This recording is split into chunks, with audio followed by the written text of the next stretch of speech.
એ બેનનું video ભાઈ તમે બધા જોઈ શકો છો ભાઈ. આ બેન ગાતા હતા ભાઈ, કેવું ગાતા હતા કેવું નહીં, પણ તમે બધાએ સાંભળ્યું, તમે બધાએ બહુ શેર કર્યું, ઘણા બધા લોકોએ રોસ્ટ માર્યો, ઘણા બધાએ કોમેડી વિડીયો બનાવી દીધો.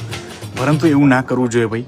ગમે તેવું ભાઈ ગાતા હોય, પોતાના દમ પર ગાતા હોય, પોતાના ટેલેન્ટ પર ગાતા હોય છે, ગમે તેવો સૂર હોય, પરંતુ એમને વિચાર્યું કે મારે ગાવું છે, સિંગિંગ કરવું છે.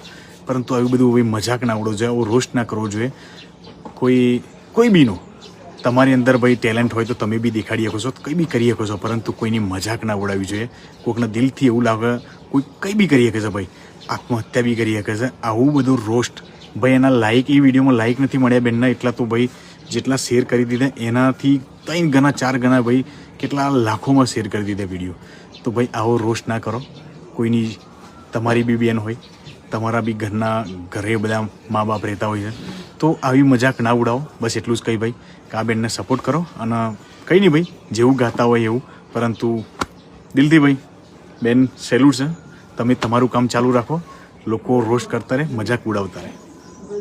આ જમાનો એવો છે ભાઈ, કોઈને આગળ વધતા નહીં જવા દે. જય હિન્દ, જય માતાજી.